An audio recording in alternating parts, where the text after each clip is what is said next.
Welcome to another edition of Life Distilled. We're back here at the base camp at Montgomery Distillery with our good friend Ross Rabe. Welcome to the show, Ross. Thanks, Kobe. Nice to be here. Yeah, glad to have you. We're really excited to talk about your adventures and this awesome bottle of gin that you brought us from South America, which is really exciting. Fantastic. Super excited about that. Been a couple weeks since we were here last, and last time I was here, I had a great conversation with Jeff Shapiro. If folks haven't checked that out, they should definitely give it a listen. Jeff's an amazing guy, and he had a really cool story talking about flying hang gliders, wingsuits, traveling around the world, doing some amazing stuff. And then he's just this incredibly down-to-earth, kind of chilled out guy that's just looking for the perfect moment, and it was pretty cool. So that's worth checking out. But we're here today, and we got a whole bunch of really cool products, actually, that we get to share today. And so super excited about everything that we got going on, and I'm glad you're here. Thank you. Yeah. First thing I wanted to dig into was the guys at Podcast Rocket that helped produce our show were so kind as to send me some coffee for Christmas, which was just incredibly kind of those guys. They are in South Florida, and if you're fortunate enough to live in the panhandle of Florida, I'm sure you're probably already aware, but if you're not, you got to go check out these Amaveda coffee folks. Amaveda coffee roasters out of Santa Rosa Beach. And everybody's got great local roasters. I mean, we've got some here in town, right? Huga and, what is it, Black Horse? Black Coffee. Yeah, Black Coffee roasters. Yep. And before that, there was Hunter Bay, and there's a couple down in Hamilton now that Zaxxan and Big Creek. So everybody's got a great coffee roaster in their backyard, and I always encourage people just to go and check out their local one. Who do you like here in town? I tend to go a lot with Black Coffee. I have some friends there that I've known for a good portion of my life, and they have a variety that keeps me going, and then good folks as well. So right. That's I usually go with, but I mix it up as well, and I even sometimes we'll go with what is it, Yigi or Yuge? Huga. Huga. Yeah, so that's a Danish word, I guess. And if you haven't checked out what Huga is all about, it's worth looking into. Vice has got a little piece about it, and it was all the rage last year.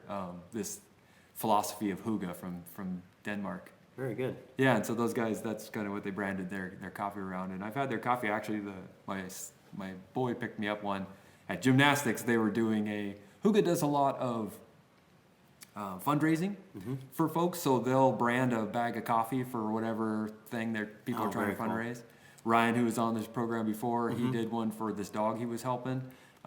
So yeah, they're really great that way. But everybody's got great roasters. Check them out. But if you're just looking to try something new and you want to jump online, these guys were Roaster of the Year from Roast.com, Roast Magazine. Wow. So they've got some chops. Their coffee was pretty amazing.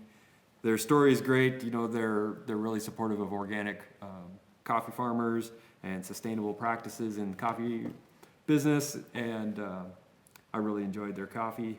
Amaveda is love life, is kind of how they Amar and Vida put some Spanish words together, two things they really felt represented what they had going on, and it was great. So I saved a little of it. I didn't drink it all. I want you to give it a try. Fantastic, will do. Thank you, Kobe. You I like that very much, and I'll anxiously do that very well.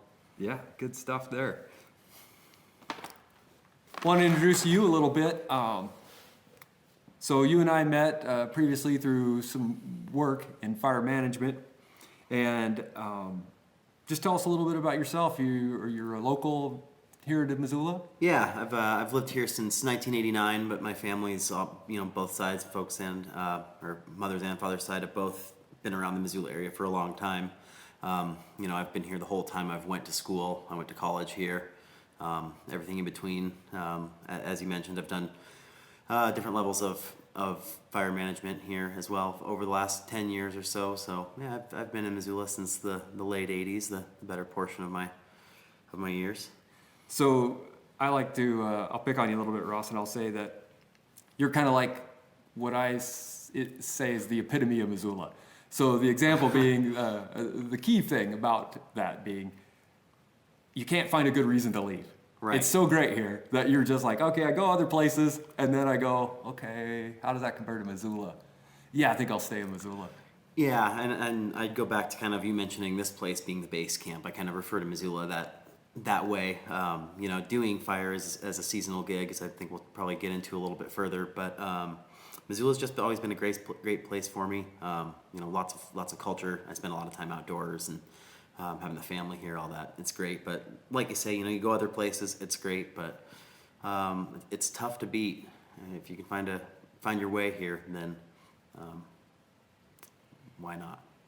Well, I think perfect segue to what I was going to say. Finding your way or finding a way to fund living in Missoula is always a challenge. Ryan hit on a great thing here with the distillery, and there's brewers and coffee roasters and people. If you can raise the capital, there's a lot of those types of things. But the other joke that I always make, if you go to the coffee shop and you start chatting with your barista there, odds are she's got a master's, right? Because she came here from Massachusetts, and there's no way she's going back to wherever it was that she came from. Yeah. And so she's living with 4 other girls in a little 2-room place, because I got to do whatever it takes to stick it out here in Missoula, Montana. Yeah, so many of the best things that are here are things that either don't cost at all or are very low price entry point. Whether it be outdoors or cross country skiing or whatever it is, that if you're not taking advantage of that stuff, then I could see branching out. But for me, it's a good place. Yeah, funding it is always a challenge, just because the wage to housing cost is really high. So the housing here is pretty expensive, and wages are pretty low because there's an abundance of labor, because people don't want to go anywhere else. So it drives the price of labor down a little bit. So wages are tough, and fire is always a good place because it's a fire hub for western Montana and the northern Rockies. And so you can always get a gig in fire management if you stick around, and there's a couple good seasons. It usually works out. So Yeah. that's what you've been doing lately, right? Be patient, yeah. Yeah. Fire, for most folks that get into fire management, it starts out as a seasonal thing. And as I had progressed through that endeavor and that industry, I had started to realize and then start to caution and tell people, hey, don't get out of the seasonal part. Getting into the full-time work isn't as much fun as the seasonal, because what I found with fire, and my whole experience with fire is sort of a funny story, in that I was looking for some way, because I'm a fan of this movie, Say Anything, with John Cusack. Lloyd Dobler, he's got this quote: I don't want to make anything bought or sold, sell anything bought or made, buy anything made or sold, or something like that. Right. When the dad asks him what he wants to do with himself, he's like, so I'm going to get into kickboxing. It's a new cool sport. Right. And I was looking for something like that, and I found it in fire, because we really didn't do anything. We didn't cause any harm. We didn't make chemicals and spill them on the ground. We drank some Gatorade. We burned some gasoline. And then they laid me off every fall when I was just about so fed up with dealing with it that I probably would have quit if they hadn't let me go. Right. And then I would go, trekking, or go visit my brother in California, or go do whatever. And it was a great way to fund all my adventures in the off season. And that's kind of what brought us to the table here today, right? Because you did a little adventure this year after fire season and stumbled across a distillery in South America, right? I did. Tell us a little bit about that. Well, for any listeners that aren't in the Montana area, this was a near historic year here that kept us all busy, and so every year is different, and so your pockets come out different depths every year, and kind of the adventure that you want to set off on can kind of be determined by such. But after this year, I was ready to go bigger than I had in a few. So I decided to go down to Patagonia. So I flew down to the southernmost international airport in the world, which is Punta Arenas, Chile. On the way down, about 33 hours of travel, layovers included, and about 36 on the way back. But further out there than I'd gone before. I think since we'd known each other, I'd done maybe Costa Rica and Mexico and Belize, but those are great, and I recommend going to those type of places. But I was looking for something maybe a little further off of the beaten path this go around. And one thing that as you get into further into fire management, as you know, it can be less time in the field and more time in the office. And so I'd spent a lot of time sitting at the computer and was ready to really kind of get outside of my comfort zone and get some exercise and some fresh air and something really new and different. So anyway, the big pull that I wanted to go to was a national park in Chile, very, very southern end of Chile, along the west coast, just right along the horn there of southern tip of South America, Torres del Paine.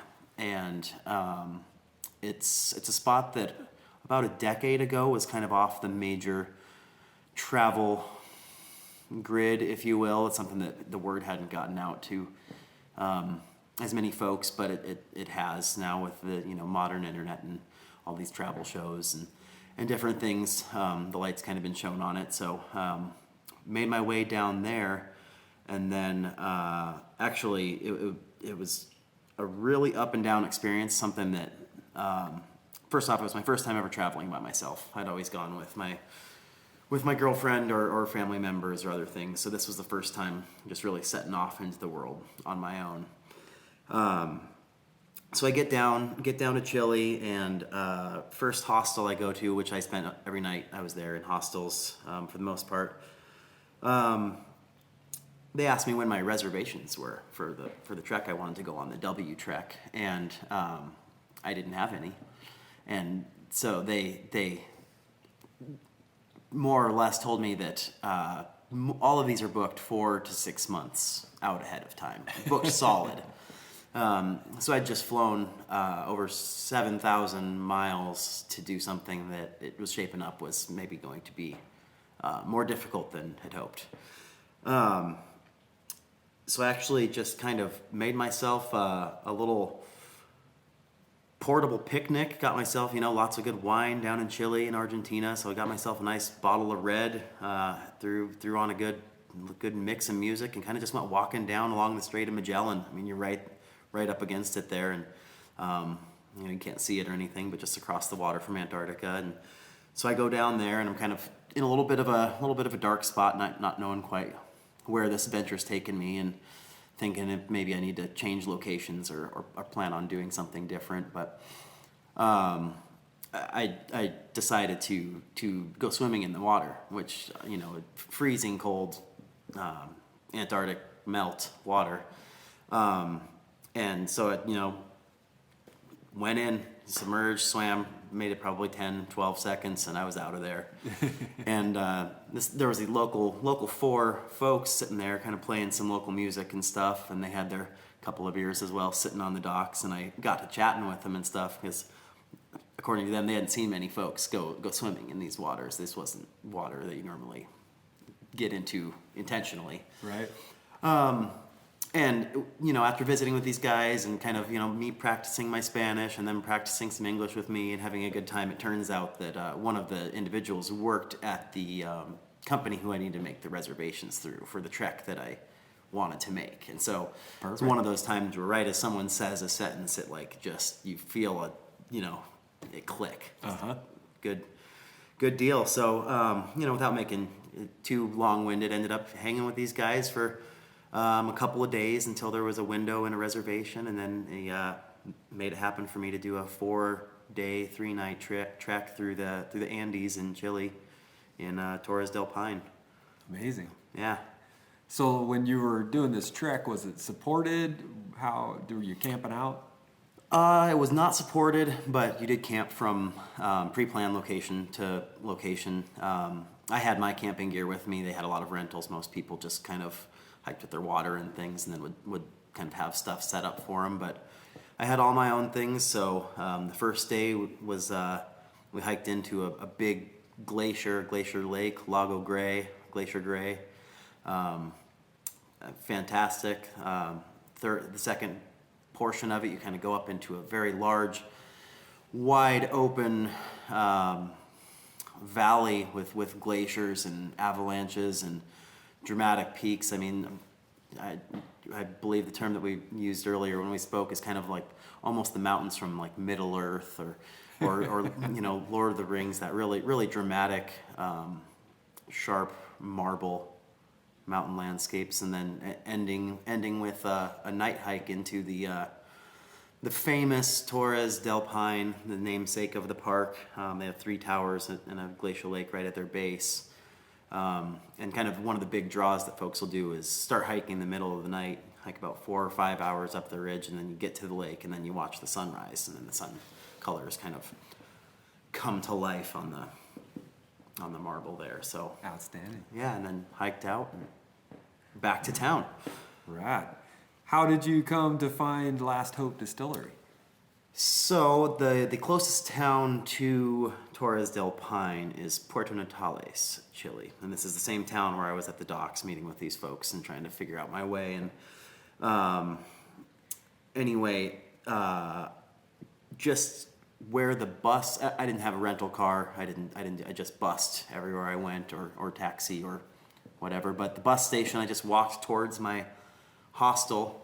I was in pretty rough shape after my trek. My feet were hurting, my legs were hurting. It was time to take a load off and Right from the desk. find some spirits. Right from the desk for a whole summer into Into the Andes. yeah, Yeah. into trek in the Andes, 20 miles a day. Yeah, mild transition there. Yeah, absolutely. So you're looking for a drink at that point. Looking for a drink and some empanadas. I mean, empanadas are all over the place down there. Oh, gotcha. Great variety. So yeah, just was kind of looking around. So I just kind of took a different street that I normally did to where my lodging was at the time. And I just saw this little green sign, or the sign on this green building, Last Hope Distillery, world's most southernmost distillery. And so obviously, perked my interest and made me think of your operation, and I needed to investigate further. Absolutely. Mm-hmm. Yeah, well, we appreciate that you had us in mind and that you ducked in and met up with these folks. So where did it go from there? Well, they had hours that when I first saw it wasn't available for me to go. I think it's Wednesday through Sunday or something, and kind of later in the evening, 5 p.m. to 2 a.m. So different maybe than a Montgomery distillery here. Kind of a different culture down there. Folks stay up late in the Chilean culture, drink late. Oh, wow. Go back at work early the next morning. Kind of a more normal thing. A little bit of a lush in America if you're doing that all the time, but seems to be a little bit more of an accepted practice as long as you're doing your thing. But anyway, after Chile, I continued north into Argentina for a few weeks. So it wasn't until I had looped back around that I actually had an opportunity to go to Last Hope. And then at that point, they have a good cocktail mix. You can kind of get more common things, your gin and tonics, or your or the like, and then also some more exotic drinks and things. So no car. I bellied up to the bar and spent a good few hours there. Had dinner and sampled what they had to offer, and got to visiting with Matthew and Kiera, who are two tall, young, beautiful folks from Australia who I don't quite know how they made it their way to southern Chile, but they started this distillery, one of the very first few micro-distilleries in all of Chile, in all of Patagonia.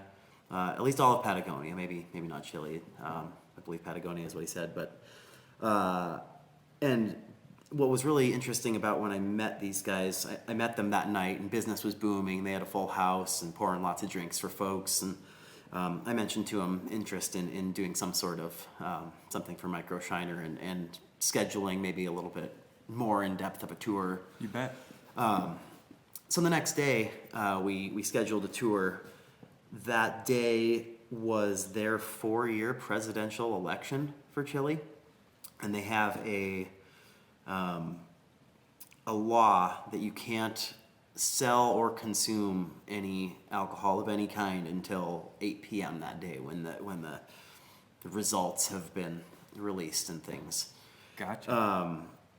So they were nice enough to take me on this tour and walk me through their still and their process and their the gin they make is similar to a London dry gin, but they call it a Patagonia dry gin because they have and you'd have to I'm certainly not a distiller, but if I understand correctly, there are kind of 8 foundational ingredients in most gins, and they include 4 others specific native to the area that then kind of give it a little bit of a different profile.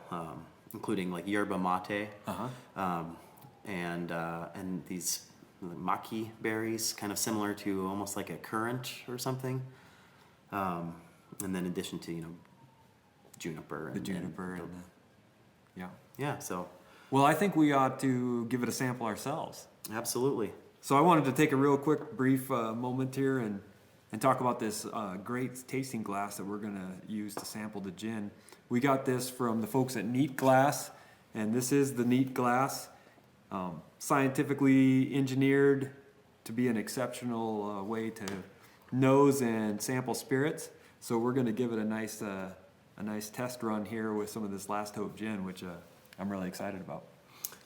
I like things like this.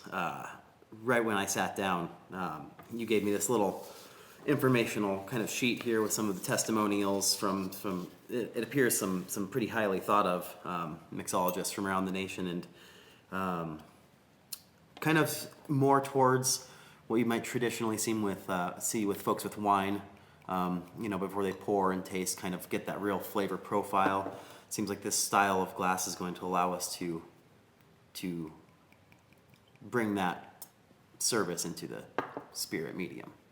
Yeah, so what they were telling me when I spoke with George, who is kind of the man in the know there, who designed the glass and is behind this whole thing, was that often most glasses will burn, the alcohol vapors will burn your nose, and then you can't smell the actual spirit itself. And this glass is designed to get those vapors, the part that would burn your nose, away from your nose, and allow your nose to just get the stuff that really is the core of the spirit. Yeah, some great flavors in this gin. I'm excited about that. Yeah, boy, that's terrific. That's the first time I've had it since I've been there. I got a bottle for you and a bottle for myself, and it's good to. Well, I have be to digging say, back into thanks for it. doing that. Yeah, Cheers. absolutely. And again, I'll be sending this to my friends Matthew and Kiera. So thank you guys again. Point of pride to have brought this all the way home with me, and to be sampling it here in Montana. So Yeah, super exciting. salud.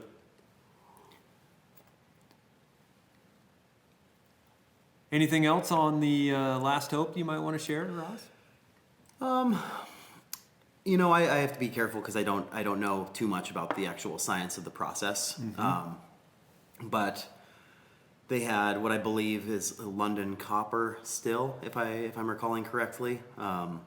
Very small. I know, having listened to a few of your other episodes, I know that you guys really do a great job of supporting the really smaller operations and not just companies that maybe are smaller companies that are owned by larger parent operations, but trying to finding those outfits that really put in the heart and the small details that really go towards making the type of products that I know you and I both think a lot of. So it was just a very small operation. I mean, like a greenhouse. It wasn't what we would think of as a real commercial space in America or Europe or whatever, but just sampling with ladles out of barrels and just finding that just right balance between all the ingredients to get the batch just right, and it was just a pretty neat place, and I hope to see them succeed. It sounds like they're pretty new, but the word's getting out there. We're just on their second batch here right now that we're drinking off of. So Awesome, man. Yeah. Awesome. Well, thanks for bringing it to us. That's great. And you're exactly right. We're looking for those small people that are doing it grain to glass as much as possible. That are folks that are fermenting their own mashes and doing it all in house, because it's real easy to go out and buy a tote full of grain alcohol and run it through a still, or not even run it through a still, pour it into a bottle and say, yeah, I'm the most southernmost whatever. Right. And it sounds like these guys had bags of all the ingredients piled high. They had their bottles that they were slapping stickers on themselves. I mean, it appeared that, you know, the bartenders were the distillers, were the maintenance. I imagine they lived right by there. It appeared to be a very small and excellent